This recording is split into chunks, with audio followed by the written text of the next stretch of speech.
Muy buenos días a todos y todas, ¿cómo están? Bienvenidos a una nueva emisión del Futuro Ya Llegó, el programa que hacemos con jóvenes de Merlo, de distintas procedencias políticas, opinando sobre actualidad.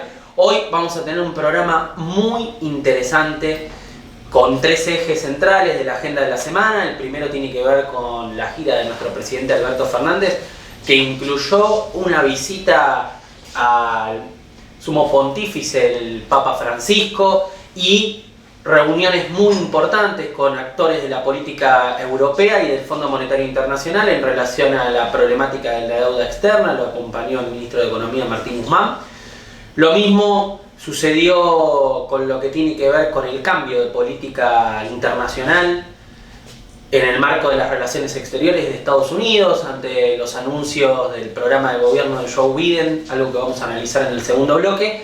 Y por otro lado, un tema interesante para generar debate que tiene que ver con el posicionamiento de algunos movimientos sociales en relación a la ampliación de los beneficios que otorga la tarjeta alimentaria, un programa del Ministerio de Desarrollo Social que alcanza a un sector importante de la población en términos de la resolución de la problemática alimentaria, algo que han cuestionado algunas organizaciones sociales y que está vinculado fundamentalmente con la utilización de esos fondos y las características de esas políticas. Lo vamos a charlar a lo largo del programa. En un ratito nos vemos. Recuerden que nos pueden seguir por YouTube a través de todos los contenidos que generamos desde La Mosca en la Sopa, y que este programa se llama El Futuro Ya Llegó, porque cuando vean la calidad de panelistas que tenemos hoy se van a dar cuenta de que efectivamente estos jóvenes que hoy nos acompañan están preparados para grandes cosas. Nos vemos en el próximo bloque. Estamos en el primer bloque de este programa que se llama El Futuro Ya Llegó. Hoy tenemos un panel de varones. Nos van a decir que es una mesa bastante misógina, pero bueno, vamos a trabajar para que eso en el próximo programa tenga otro componente de representación, porque es importante también escuchar la voz de las compañeras. Los desafío a toda la producción a que la semana que viene hagamos a la inversa, tengamos un programa de 100% mujeres. Así que van a tener que trabajar nuestra producción para eso. Igual, eso no implica que la calidad del programa no esté garantizada, porque la verdad que los panelistas que tenemos hoy son de primer nivel. Creo que de los mejores militantes que tenemos las distintas organizaciones políticas del distrito en sus ramas juveniles. Empezamos por la presentación. Presentate. Buenas, ¿cómo va? Mi nombre es Nahuel Molina, soy de la Juventud del PRO acá en Merlo. Encantado de estar de vuelta en el programa. Muy bien, Nahu, bienvenido. Buenas, Matías Morales de la Juventud Peronista acá de la San Antonio. Muy feliz ya finalizando la semana, arrancando, trabajando de lunes a lunes, pero bueno, acá andamos. Muy bien, muy bien. ¿Cómo estamos acá? ¿Qué tal? Buen día a todos. Mi nombre es David Panchín, parte de la Juventud de Somos Barrio de Pie, acá de compañero Rosendo. Así que muy agradecido y honrado de estar acá. Jero. Buenas, ¿cómo va? Mi nombre es Jerónimo de Arma, de la Juventud Radical de Merlo. Contento por estar compartiendo nuevamente esta mesa con estas increíbles personas. Muchas gracias.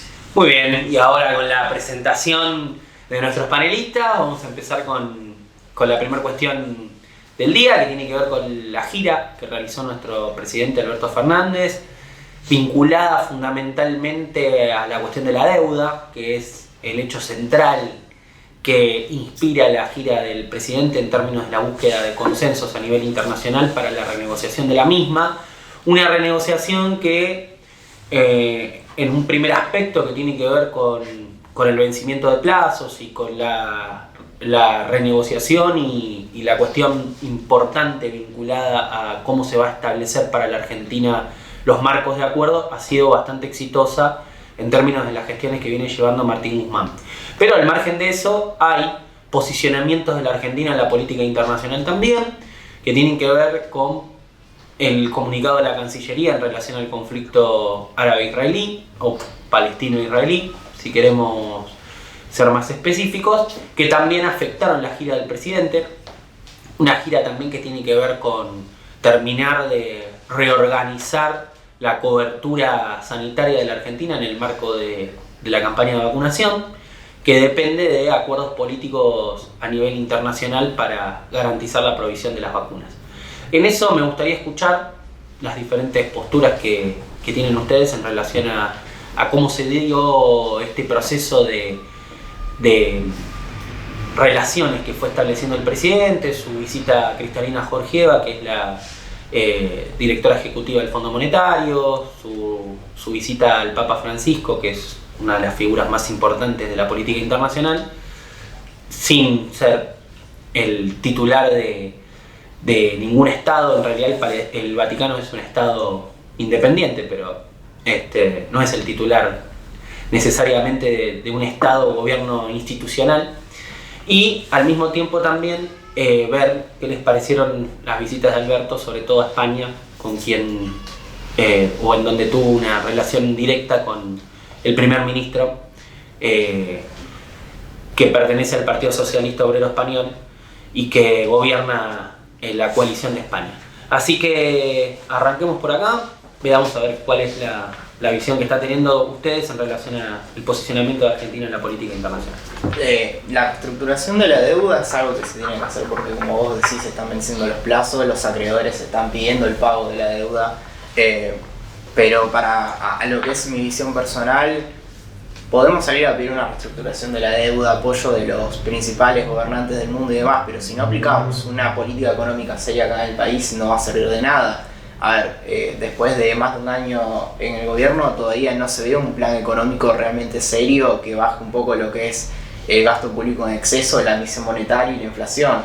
Tenemos una inflación interanual que no para de azotar los bolsillos de todos los vecinos del país.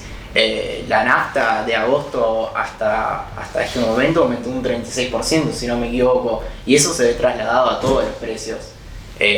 La nafta está desde el comerciante que sale a comprar la harina, que sale a comprar los productos de necesidad básica para vender en su local, hasta la persona que va a buscar material de construcción para levantar su casa.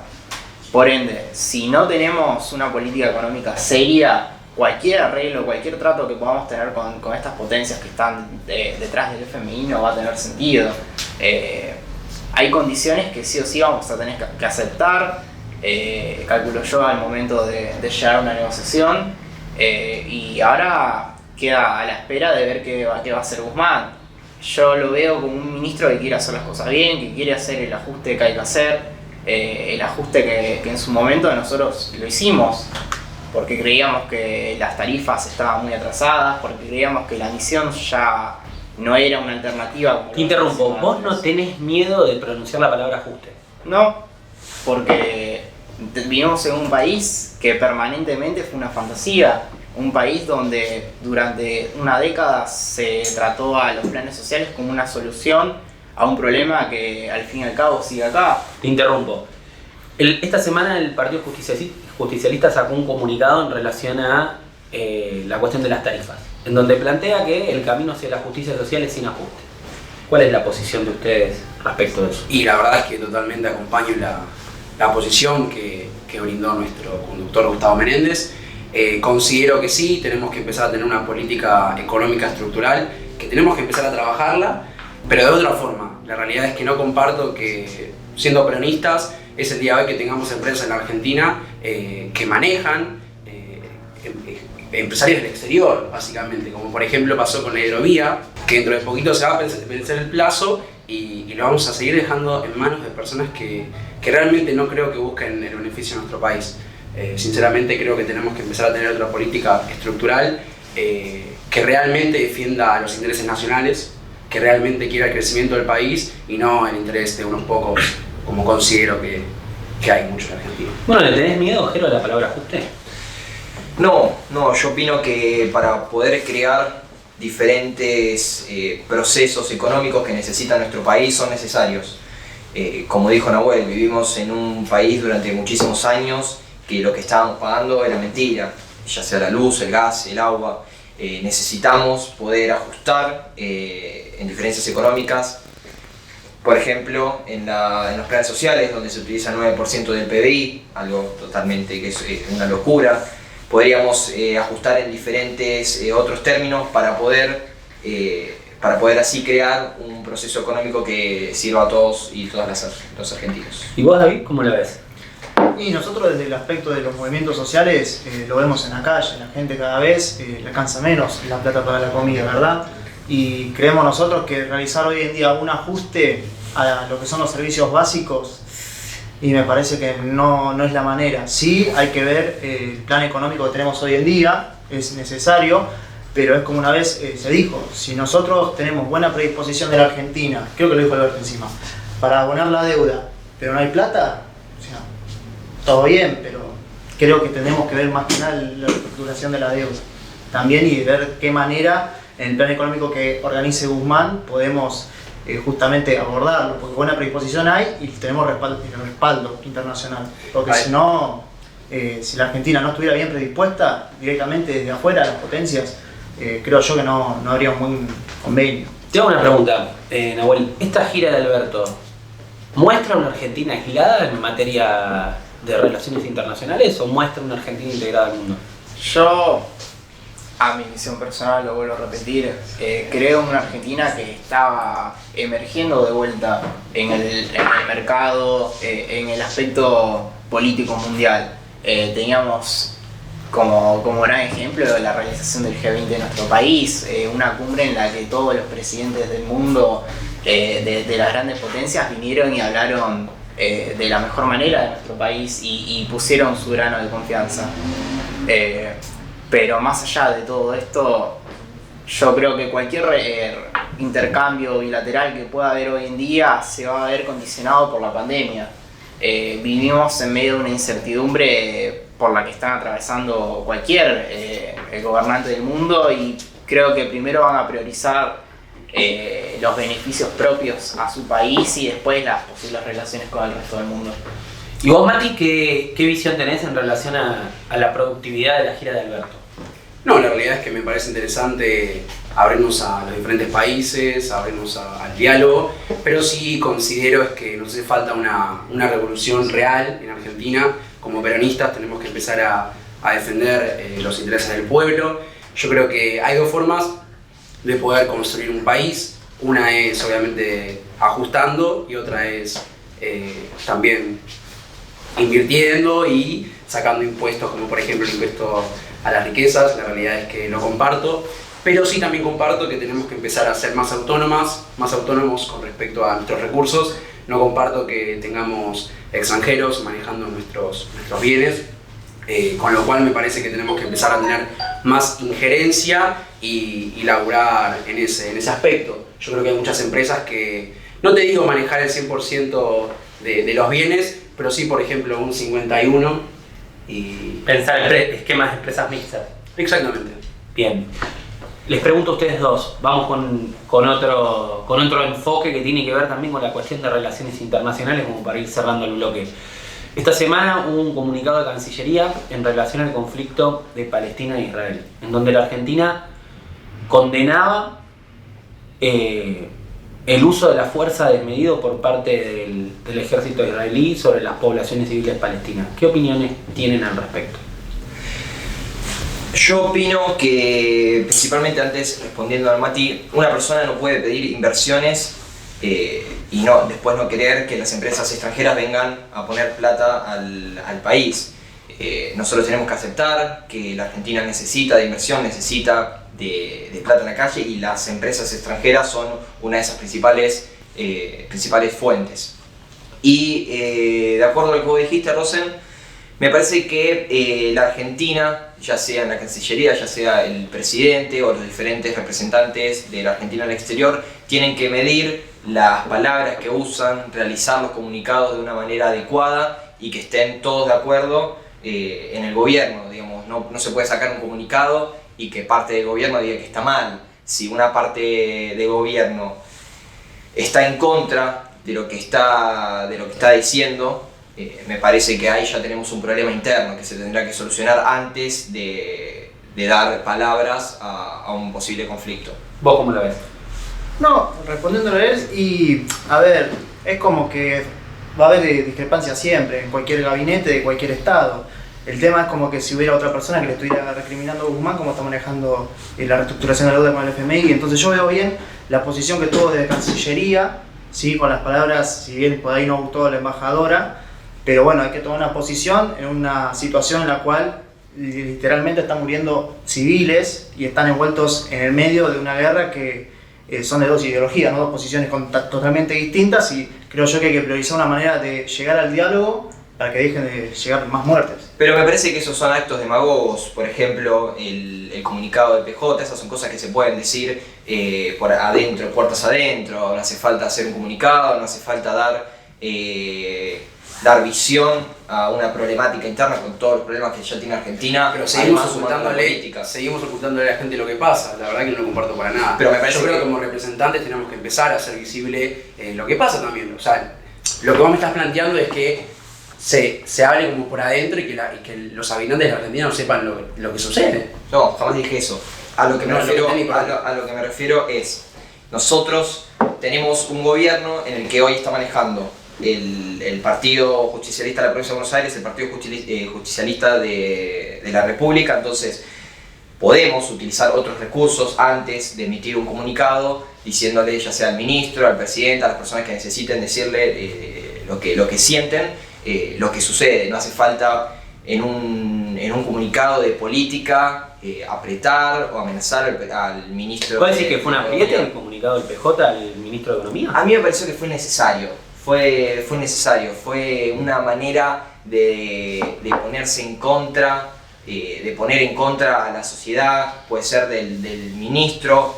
Y yo creo que era algo que iba a atentar contra la sociedad. Sí. Yo creo que era algo que iba a atentar contra los intereses del pueblo si seguían haciendo más ajustes. Y les hago una pregunta, ya que estás, Nahuel, en esta cuestión, ¿no? ¿No le pasaba lo mismo a Cambiemos o les pasa esto a los gobiernos de coaliciones, como cuando, por ejemplo, hablaba Carrió y decía cosas que no compartía el resto del frente? Hay veces que la autocrítica se tiene que hacer puertas para adentro cuando sos gobierno, porque en gran parte perdés credibilidad frente al resto de la sociedad.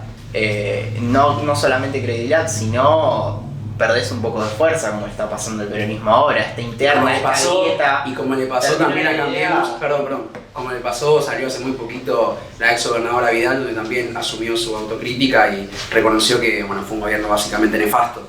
Pero bueno, vamos a ver cómo se reorganizan. Sigo con la idea. Si el peronismo está mostrando estas grietas que tuvo porque se unieron distintos espacios que realmente no tenían capaz los mismos intereses o compartían las mismas formas de gobernar, tarde o temprano se le va a destapar la olla y van a empezar a salir estos personajes que básicamente lo único que quieren es llegar al poder. Yo creo que salir a apretar a un ministro de Economía que está al frente de una política exterior como lo que es la reestructuración de la deuda, o no tuvieron el timing o no tuvieron quizás la capacidad de dejar el ego de lado y decir, bueno, esto lo vamos a arreglar puertas adentro porque tenemos que dejar que en este momento nuestro ministro de Economía, que representa al país, arregle las cosas. Pero bueno, yo creo que es comunicación dentro de un partido. Yo reconozco que nosotros tuvimos nuestro propio fuego amigo y hay veces que ese fuego amigo tiene que ser puertas para adentro, porque si no te trae problemas para afuera. Bien, con eso cerramos este primer bloque. En el bloque que viene vamos a charlar un poco sobre el nuevo posicionamiento de Estados Unidos en la política internacional y les recuerdo que pueden seguir nuestros contenidos a través de YouTube en todos los formatos que entrega La Mosca en la Sopa, que es la productora general que nuclea las diferentes propuestas multimediales que hacemos. Una de estas es El Futuro Ya Llegó. Nos vemos en el bloque que viene. Segundo bloque de El Futuro Ya Llegó. Vamos a hablar ahora sobre el cambio en lo que tiene que ver con la política internacional de Estados Unidos y su relación con el mundo. Hay algunas cuestiones muy interesantes que tienen que ver con el plan de gobierno que anunció Joe Biden, que marca algunas rupturas con la política interior que había planteado Donald Trump, sobre todo en lo que tiene que ver con la manifestación sobre algunos grupos que representan sectores importantes de la población de Estados Unidos, sobre todo lo que tiene que ver con los migrantes. No sé cómo lo vieron, este reposicionamiento de Estados Unidos ante el mundo. Vamos a empezar al revés ahora, Jero. Yo opino que Estados Unidos, al ser una de las potencias más importantes del mundo, tiene que tener una influencia sobre los países con una limitación. digamos, nosotros tenemos que aceptar que Estados Unidos tiene una fuerza económica grande, tenemos que aceptar que empresas estadounidenses vengan a invertir al país, ya sean empresas básicas como lo es McDonald's, como lo es Starbucks. Es necesario que se utilicen esas inversiones para poder crear más trabajo. Sí concuerdo que hay intervenciones de Estados Unidos en las que no se tendría que meter, por ejemplo, con el tema del petróleo en Venezuela, cuando ya los intereses van más allá de poder ayudar a un país. Es difícil poder poner esas limitaciones, porque cuando uno le da la mano le agarra el codo, el famoso dicho. Siempre hay que tener las cosas claras en juego y saber hasta dónde puede llegar el país a soportar las intervenciones de Estados Unidos. Yo creo que si bien Estados Unidos, como bien dice Jero, es una potencia mundial hace décadas, no sé si siglos, pero el tema es que hay que medir también hasta qué punto puede beneficiar o no su ayuda, por así decirlo. Por ejemplo, durante el gobierno de Cambiemos, acá hubo 2 bases de ayuda humanitaria, supuestamente ayuda humanitaria a Estados Unidos, que están en puntos estratégicos. Una estaba en el acuífero Guaraní, que queda en Misiones, y otra en el sur. Y eran bases de ayuda humanitaria, pero están militarizadas. Entonces, ¿por qué si son de ayuda humanitaria son militarizadas?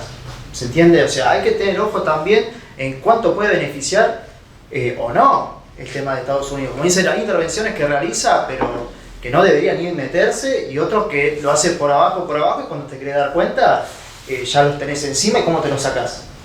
¿Cómo ves vos la intervención de Estados Unidos en la política interna de algunos países, sobre todo en Sudamérica, ¿no? Y yo creo que, nada, principalmente ahora con este tema del cambio, creo que ahora con Biden no difiere mucho a lo que ya venía haciendo en los años anteriores. Si bien capaz se preocupa más por asuntos que son realmente importantes de lo que es la sociedad, como el racismo, la discriminación, cuestiones de género y demás, a nivel política económica no creo que por el momento no están presentando ninguna diferencia. Tengo una amiga, una conocida que está militando para Joe Biden, ahí luego, si nos ve le voy a pasar el video, muchas diferencias, pero sí, la verdad es que pienso que tienen que ser un poco más medidos, y con respecto a, bueno, que capaz de ahora en adelante pueden empezar a marcar una diferencia y no robar, pues para mí es eso, sinceramente no están trabajando, no están construyendo con sus propios recursos, y también creo que en parte es culpa de los demás países, ¿no? Porque justamente son hegemónicos, es un país, tiene hegemonía porque los demás países también lo permitimos. Es que la mayoría de los presidentes de Estados Unidos, ya sean republicanos o demócratas, buscan el mismo objetivo, que es a Estados Unidos el líder del mundo libre, de primer potencia mundial. Digamos, las diferencias que tienen de pensamientos tampoco son muy grandes. Me parece que se basa principalmente en eso, en que siempre buscan el mismo camino. Nahuel, voy a interrumpir con esto. ¿Crees que Estados Unidos asumió que ya no es potencia hegemónica y que renunció a ejercer ese liderazgo mundialmente, y que su reposicionamiento tiene que ver con eso? En lo personal creo que todavía no bajó los brazos en ese sentido. Ellos siguen creyendo que son una potencia, pero se están dando cuenta de que tanto China como Rusia y otros países están empezando a tirarlo de los talones. Yo creo que ellos pasaron de creerse una estructura inamovible dentro de lo que es la economía mundial a través de la pandemia incluso darse cuenta de que hay aspectos tanto en lo que es desarrollo productivo, económico, en los que se quedaron atrasados en el tiempo. En gran parte comparto un poco lo que dijo Jero, ¿no?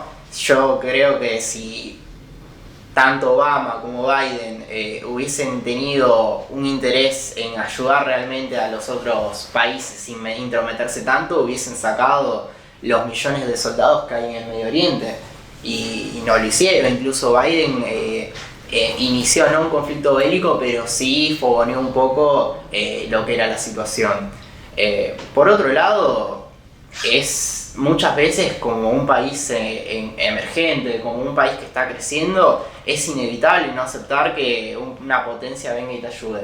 Pero sí, ahí hay que intentar poner ciertos límites y tener la cintura política quizás de decir, bueno, hasta acá llegás y hasta acá no.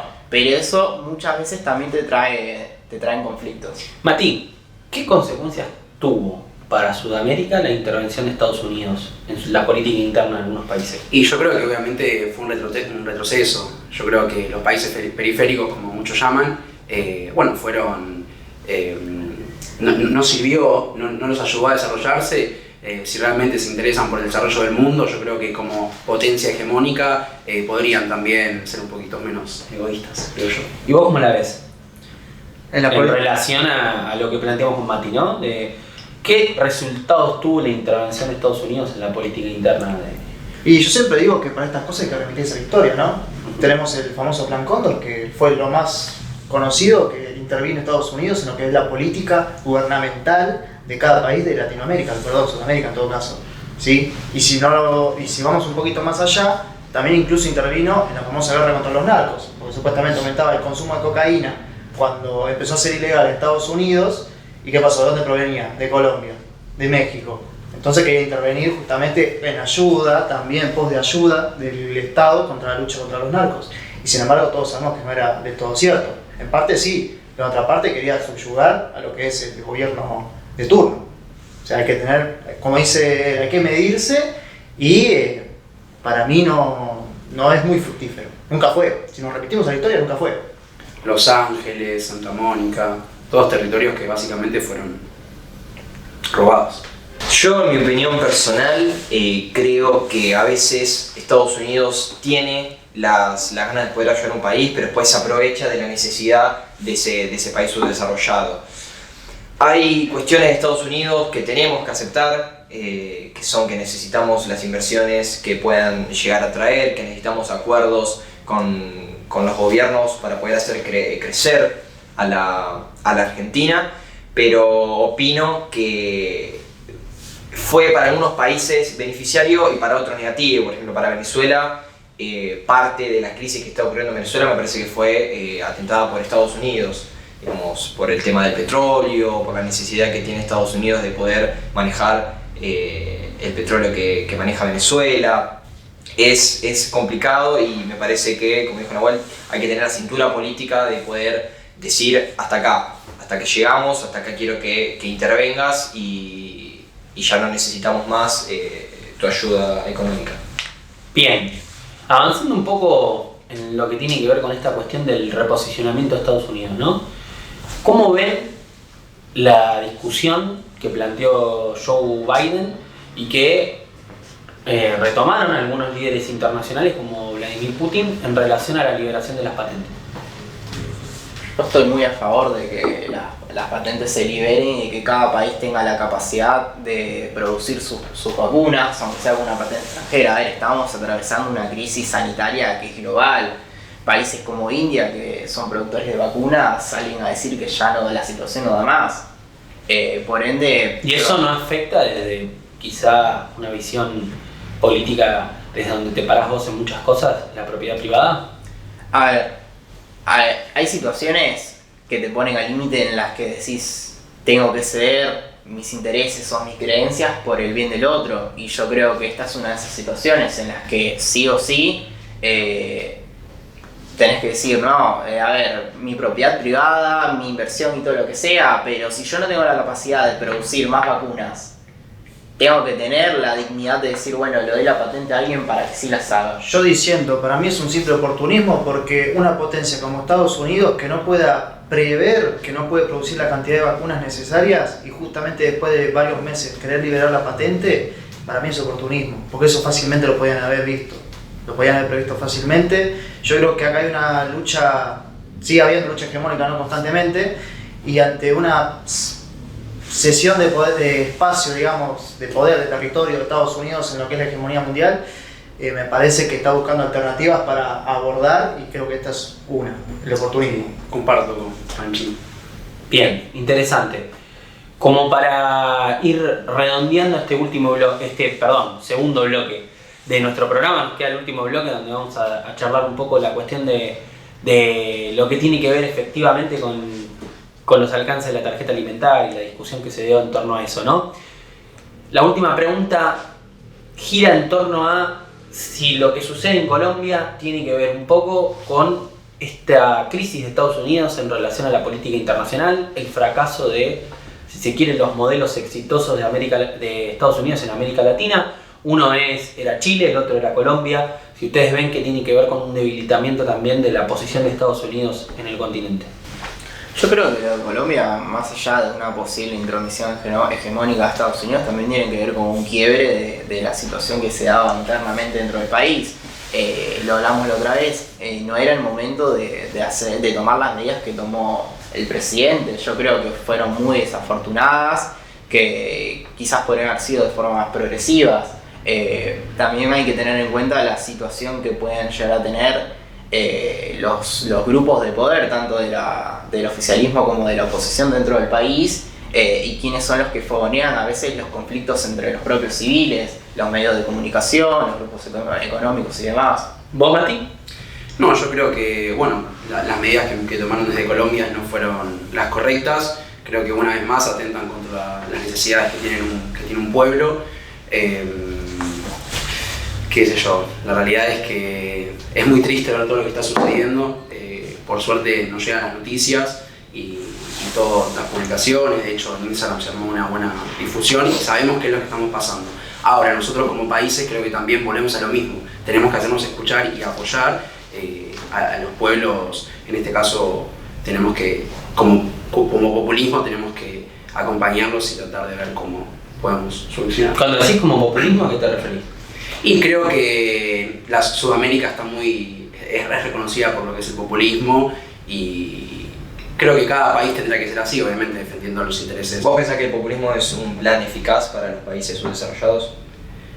Yo creo que el populismo defiende el interés claramente del pueblo, básicamente. No comparto que unos pocos salgan beneficiados. Siempre la realidad es esa. ¿Y vos pensás que el populismo puede ser de izquierda y de derecha, o estás en contra del populismo en general como una forma de ejercicio? No, me parece que no tiene nada que ver con esa ideología de izquierda o derecha, sino que fue un plan probado durante muchísimos años en Argentina y que seguimos en crisis durante años y años y años. Me parece que ya es hora de probar otro método. Ya sea que esté un gobierno de centro izquierda o de centro derecha, hay que probar otro método completamente diferente.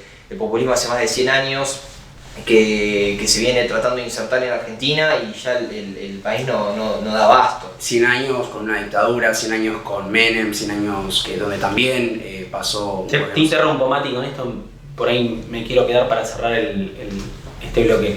¿Menem no fue un populista de derecha? Y yo creo que Menem... otro nefasto dentro de la política. Yo creo que gracias a él mucha gente dejó de creer en la política y no sé, para mí un mentiroso. Y yo te interrumpo acá y te dejo el cierre. Trump, ¿no era populismo? ¿No hacía populismo de derecha también? Y Trump, lo que era, digamos, en medidas, fue muy proteccionista. Él justamente hizo lo que hizo Cristina acá y Néstor. Fue inyectar justamente la reindustrialización de su economía, porque él fue proteccionista y para justamente las empresas pueden invertir, bueno, quieren invertir acá en Estados Unidos, quieren producir en Estados Unidos, inviertan de puestos de trabajo, generen fábricas. Eso es lo que hacía Trump.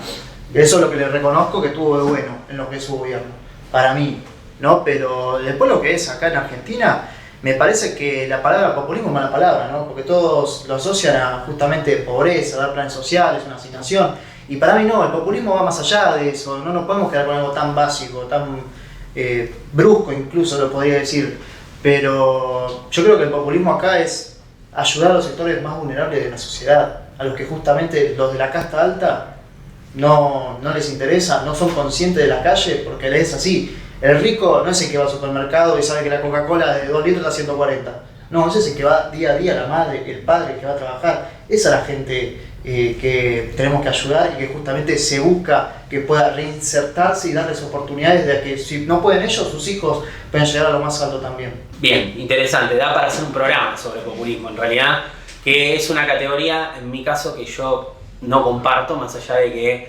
en los últimos tiempos inclusive el pensamiento político de la izquierda a través de lo que tiene que ver con el desarrollo de Chantal Mouffe y de Ernesto Laclau se puso en discusión nuevamente, pero generalmente, como decía David, tiene una concepción peyorativa y es la lógica en la que se interpreta, me parece, en la Argentina, y creo que da para que en algún momento también desafiara a la producción de pensar hacer algún programa en relación a eso. Nos vemos en el próximo bloque. Bueno, estamos en el último bloque, el futuro ya llegó. Vamos a charlar un poquito sobre otra polémica interna que hubo dentro del gobierno, algo que discutimos también en el primer bloque en relación a las tarifas, que tiene que ver con el posicionamiento de las organizaciones sociales en relación a lo que tuvo que ver con la ampliación de la tarjeta alimentar. Básicamente la crítica la formularon Emilio Pérsico, funcionario de Desarrollo Social en el área de Economía Social, y Juan Grabois, que es dirigente del MTE y también uno de los dirigentes sociales más importantes que tiene la Argentina, que suele ser una voz también en términos de política social bastante consultada. Me interesa saber qué piensan en primer lugar sobre la ampliación del beneficio de la tarjeta alimentar y en segundo lugar, qué posicionamiento tienen en relación a las críticas que ejecutaron tanto Grabois como Pérsico de una de las últimas políticas importantes que aplicó el gobierno nacional. Yo creo que con respecto a este momento que estamos atravesando con la pandemia, es una medida muy gratificante que realmente va a poder ayudar a muchos sectores, en este caso, bueno, los barrios populares. Sinceramente, bueno, el comunicado que lanzó Pérsico me pareció, la verdad que no muy apropiado, cuando decía hambre para mañana. Yo creo que también tenemos que entender el contexto donde estamos parados. Me pasó lo mismo cuando escuché a Vidal. No, porque hay cada vez más pobreza. Y sí, hay pobreza en todo el mundo, porque estamos atravesando un momento excepcional. No sé, yo creo que esas personas me parece que están como fuera de contexto o no ven la realidad que está pasando realmente en las calles. ¿Vos cómo la viste? Yo creo, mira, Rosen, te voy a responder con un famoso dicho. Vos, una persona, un pescador, le tenés que enseñar a pescar, no darle el pescado. Como dijo Pérsico, pan para hoy, hambre para mañana. Me parece que las políticas sociales tienen que buscar un giro completamente diferente al que conocemos actualmente. Que se destine el 9% del PBI para políticas sociales, me parece una cifra muy, muy grande, viendo que los países más desarrollados y los países que están en proceso de desarrollo no están destinando ese porcentaje del PBI a políticas sociales. Que de igual manera que le respondo a Mati, me parece que no es necesaria la intervención de un funcionario del gobierno en público dando su opinión. Me parece que se la puede dar al presidente o a los secretarios puertas adentro nuevamente. Y ¿Te gusta la imagen? ¿Te gusta la buena imagen? Es que me parece que para que un país funcione, con todos los problemas políticos que tenemos, primero tienen que solucionar ellos los problemas que tienen dentro del gobierno y después así poder juntarse todos para poder hacerla crecer a la Argentina. ¿Vos también pensás, Nau, que los trapitos se lavan adentro de casa? En algunos temas sí, y increíblemente me parece hasta raro estar de acuerdo con Pérsico en el hecho de que las medidas para proteger a los trabajadores y a las personas que no están pasando un buen momento no son por esta vía. Se implementó, si no me equivoco, hasta un 100% de lo que es la tarjeta alimentar, cuando tenés capaz que pequeñas pymes que ya están ahorcadas hasta el mango y no están recibiendo prácticamente ningún tipo de ayuda del Estado, y al fin y al cabo son estas empresas las que el día de mañana vas a necesitar sí o sí para sacar el país adelante. Una forma de proteger a los ciudadanos no es durante un periodo largo de tiempo darles y brindarles un Estado que los proteja, pero que, como dijo Jero, no les enseña a pescar. Que no los forme, que no les dé la capacidad de desarrollarse. A ver, no hay nada más digno que ir a trabajar, tener tu plata y con eso llevar tu propia comida a tu casa. Los movimientos sociales, ¿cómo la ves vos, David?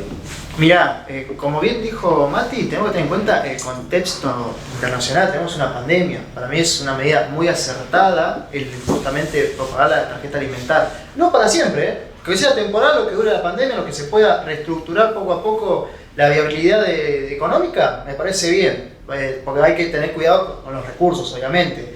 Tenemos que cuidar lo que es nuestro, o sea, nada sale gratis, eso es una realidad que todos sabemos.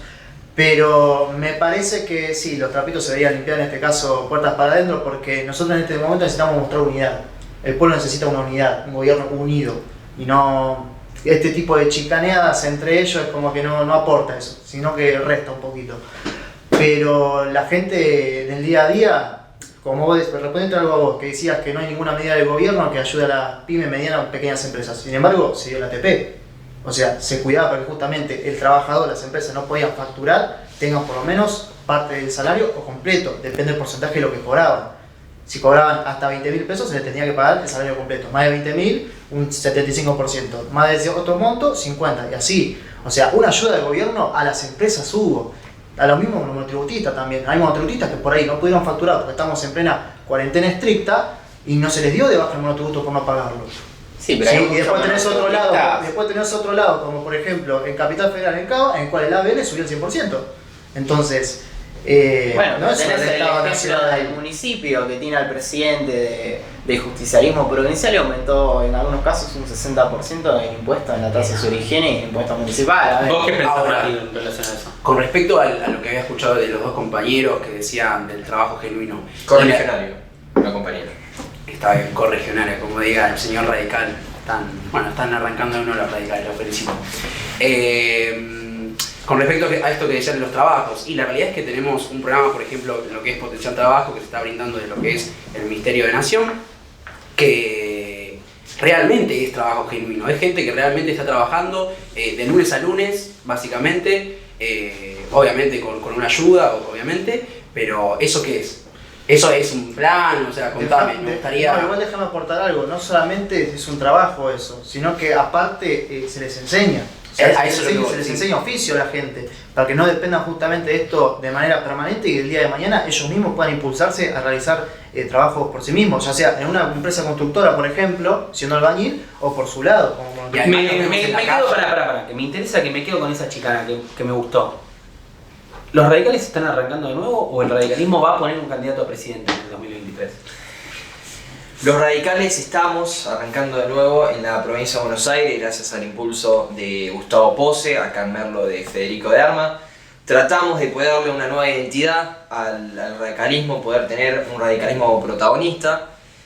Creemos que podemos ser líderes de una futura alianza en el 2023. ¿Gustavo va a ser el candidato a presidente de ustedes? Ojalá que haya un candidato radical en el 2023. Me parece que hoy dentro de una alianza Juntos por el Cambio somos los que mejores candidatos tenemos para una presidencia. Pará, me quedo con eso, porque no deberíamos hablar de política electoral, pero me parece que está interesante y vamos a desviar un poquito el foco. ¿Quién te gustaría que fuera el candidato a presidente de Cambiemos en el 2023? Primero que nada, creo que es muy temprano para empezar a pensar en una candidatura para el 2023, teniendo en cuenta de que estamos en un año electoral y recién estamos por elegir a quienes nos van a representar, ¿no?, en el Poder Legislativo. Pero por otro lado, yo creo que tiene que ser el candidato que mejor mida y que mejor gestión demuestre. ¿Pero quién es el que hoy representa mejor? Y a mí, en lo personal, hoy en día me representa mucho Pato Bullrich y Larreta. A la inversa, Pero no son o iguales. sea. No, pero yo creo que... Son complementarios. Una fórmula Larreta, Pato Bullrich, Sí. ¿te Y en gustaría? provincia me gustaría alguien que sepa la provincia, que sepa los problemas y que la recorra como lo hace Jorge Macri desde Vicente López, que vive cambiando la provincia y vive acercándose. ¿Un nombre de la provincia de Buenos Aires te gustaría que gobernara la provincia de Buenos ¿Y de Aires? Vidal qué pensás? Vidal, a ver, fue una persona que se puso al frente de muchas batallas, como lo fue los varones del conurbano, la cúpula policial que estaba tan corrompida en ese momento. Es complicado gobernar una provincia como Buenos Aires y es más complicado aún gobernarla siendo Te mujer. interrumpo en tu definición. ¿Vidal te gustaría que fuera jefa de gobierno de la ciudad de Buenos Aires? Yo creo que para cada territorio tiene que ser una persona que la conozca de punta a punta. María Eugenia Vidal en su momento trabajó en la ciudad autónoma y yo creo que si los vecinos de la ciudad autónoma están de acuerdo y la votan, ¿por qué no? Escúchame, ¿quién es tu candidato para el 2023? ¿Crees que tiene que haber una reelección de Alberto? Y yo creo que, como te decía, tenemos que empezar a tener una política económica que sea realmente revolucionaria, que diga realmente que represente los intereses del pueblo y que después lo haga. Me encantaría que Gustavo Menéndez sea. ¿El candidato en el Me 2023? encantaría, obviamente. ¿A presidente o a gobernador? No, a gobernador, sí, a gobernador. ¿Y a presidente? Y... no sé, tendrá que evaluarlo. Ah, Bueno, muy tibio lo tuyo. ¿Y vos? Y si miramos bajo la lupa, hay que ver para 2023 el crecimiento que va a tener Máximo políticamente, ¿no? Porque ya a fin de año va a asumir el PJ provincial, Gustavo es uno de los intendentes más fuertes, podría estar como candidato en provincia. Ojo con Máximo, vaya a hacer cosas que nos sorprenden. Muy bien, interesante. Digo, no es la política electoral quizá, y tendríamos que estar hablando del 2021, pero bueno, ya que estamos, como dijo él, los radicales están arrancando, yo veo que hay algunas intenciones del radicalismo de jugar algunas fichas en ese sentido y de reposicionarse dentro de Cambiemos. Escucho protagonismo, líderes, no sé, me da más de lo mismo, mucho más de lo mismo. Un lenguaje que está trillado. Muy unipersonal, sí, no me gusta la... Acordate que la semana pasada discutimos que la política estaba más puesto sobre las personas que sobre los partidos. No lo comparto. Bien. Nos vemos en el programa que viene del Futuro Ya Llegó. Ya comprometí a la producción, vamos a tener un programa de 100% mujeres para discutir algunas cuestiones centrales del abordaje de cuestiones de género en materia nacional que se están discutiendo en la actualidad, y después algunas cuestiones de la actualidad nacional también que son muy importantes, que nos va a marcar la agenda de la semana que viene. Nos vemos en el próximo programa, El Futuro Ya Llegó, como me dijo nuestro productor. Recuerden que ya tenemos Instagram para que nos puedan seguir y puedan ver todos nuestros contenidos, y al mismo tiempo también les invito a que nos puedan dejar sus comentarios sobre lo que es el programa semanal que hacemos. Nos vemos la semana que viene, comprometida la producción, comprometidos ustedes también en volver para seguir debatiendo sobre actualidad nacional.